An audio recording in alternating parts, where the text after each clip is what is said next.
480 BC. Autumn. Off the shores of Salamis. Tension hung over the Greek encampment, like a storm that refused to break. Themistocles stared at the map before him. General of Athens, mid-40s in age, but in his eyes, a flame that refused to die. In that moment, a calculation was taking shape in his mind. The Persian fleet. Ancient sources record over 200 vessels. Modern historians estimate the true number at somewhere between 600 and 800. Either way, the scale was overwhelming. Against them stood the Greek alliance, roughly 370 to 380 ships. Face them head-on, and there was no hope of victory. Everyone knew it. Everyone except Themistocles. Just weeks before. The pass of Thermopylae. Spartan king Leonidas and his warriors had held back the vast Persian army. 3 days. They had fought for 3 days without relenting. In the final stand, the soldiers of Thespia remained alongside the Spartans to the last and fell with them. Most of the allied forces withdrew.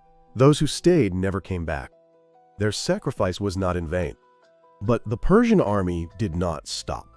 The great host of Xerxes I poured into the Greek mainland like a flood.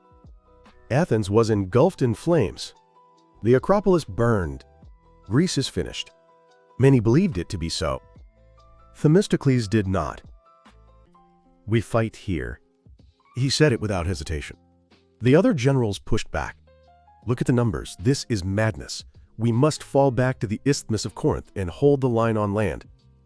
But Themistocles saw something the others could not. He saw the terrain. The straits surrounding the island of Salamis. Narrow, twisting, treacherous. Waters where a massive fleet could not deploy all at once. Here, hundreds of ships could not function as hundreds of ships. They could only advance in column. And in column, their numerical advantage vanished. Themistocles traced his finger along the strait on the map. This is our weapon. But his plan did not end there. While the other generals debated retreat, he was already moving in secret. He summoned his trusted servant Sisinus.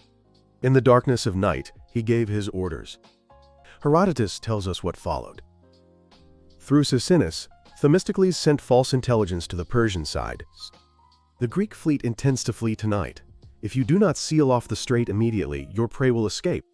Most historians agree that, at the very least, Themistocles intended to force a decisive engagement in the Narrows.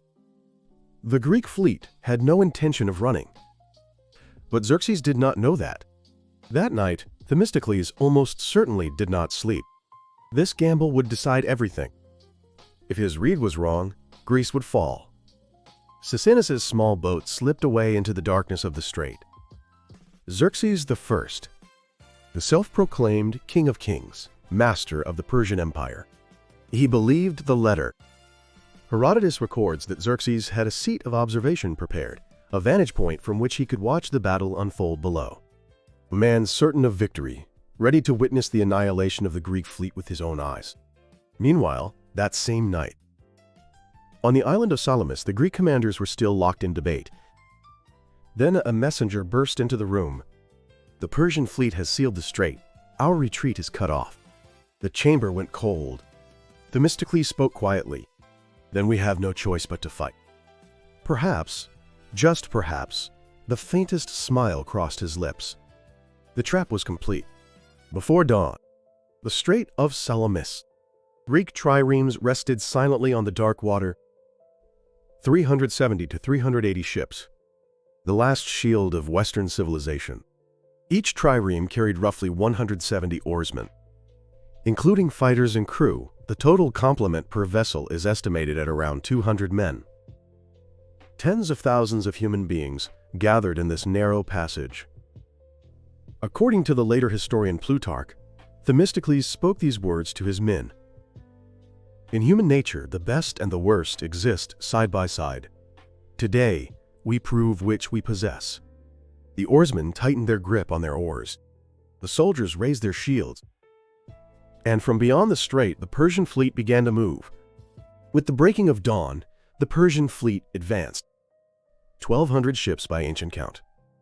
Even by conservative estimates, a fleet of more than 600.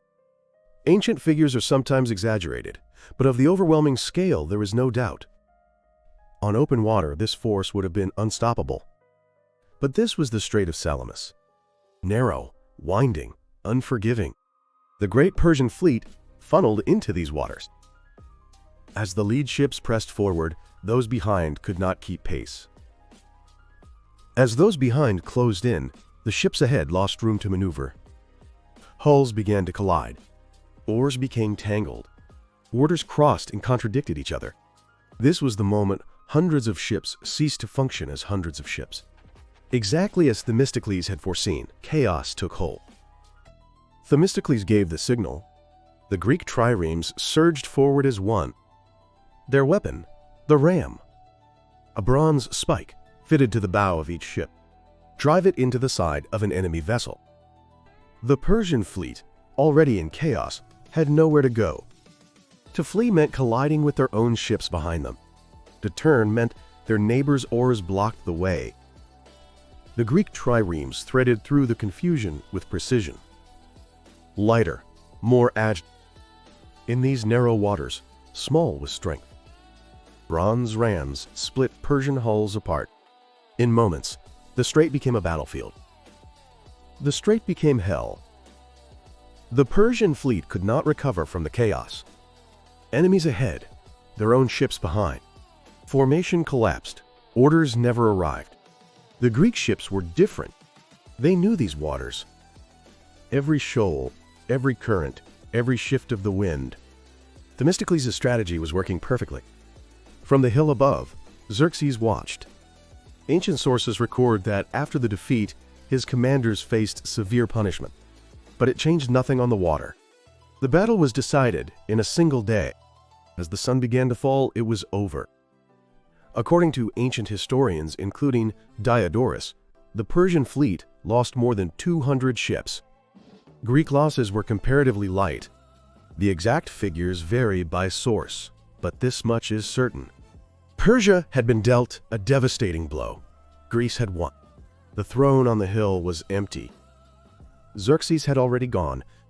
The man who had called himself King of Kings fled in defeat. The setting sun reflected off the waters of the strait, and in that light, broken oars and shattered hulls drifted on the surface. The Greek soldiers stood in silence. There were no cheers, only the fact of survival. That and nothing more. The following year, 479 BC. At the Battle of Plataea, the Greek alliance crushed the Persian land army. The great campaign of Xerxes was finished. No large-scale invasion force would ever set foot on Greek soil again, though Persia would continue to meddle in Greek affairs through diplomacy and financial influence. Military conquest had failed, but Persian reach did not disappear. What became of Themistocles? The records tell a remarkable story. He fell from political grace in Athens and ultimately fled into exile to Persia itself. The hero who had saved Greece, seeking shelter with the enemy he had defeated. History at times has a taste for cruel irony. But what he left behind, that did not die. Decades after the Battle of Salamis, the Parthenon rose over Athens. Socrates walked the agora and spoke of philosophy. Sophocles gave the world tragedy. Aristotle in his Politics systematically analyzed the structures and failings of governments, democracy among them. These flourished in the classical age of Athens that followed the Persian Wars. Athenian democracy had already been developing before Salamis, shaped by the reforms of Cleisthenes and others. But the world that emerged after the Persian Wars gave both its institutions and its culture room to mature further. And the nameless oarsmen who helped win the victory. The poor citizens of Athens who became the backbone of the fleet. Their role deepened democracy, gave it roots that spread wider and held firmer. What if Themistocles had chosen retreat at that war council? What if Xerxes had doubted the letter? What if the Greek fleet had refused to fight in those narrow waters? Philosophy might never have been born. Democracy might have taken an entirely different shape. The very foundations of Western civilization might not exist. One autumn day in 480 BC shaped the next 2, 500 years. So what can we take from this story? Themistocles' strategy was the wisdom of the underdog. Not strength, terrain. Not numbers, chaos. The way to overturn impossible odds was not to charge headlong. It was to choose where to fight. History only records outcomes. But those who lived it did not know how it would end. Themistocles had no guarantee of victory. He simply believed that terrain and tactics and human ingenuity could overcome raw numbers. So I ask you, when the odds are stacked against you, where do you find your opening? Could the idea of choosing your battlefield, the way Themistocles did, find a place somewhere in your own life? What history teaches us is this: numbers and brute force alone do not decide the outcome. So how would you apply that lesson to the challenges you face today? Share your thoughts in the comments. I want to hear from you. Thank you for witnessing this moment in history with me. This single day in the Strait of Salamis saved Western civilization itself. At every turning point in history, human wisdom and human decisions stand at the center. On this channel, we stand witness to the moments that changed history, and we tell those stories with one belief: that heroes and the defeated alike were simply human.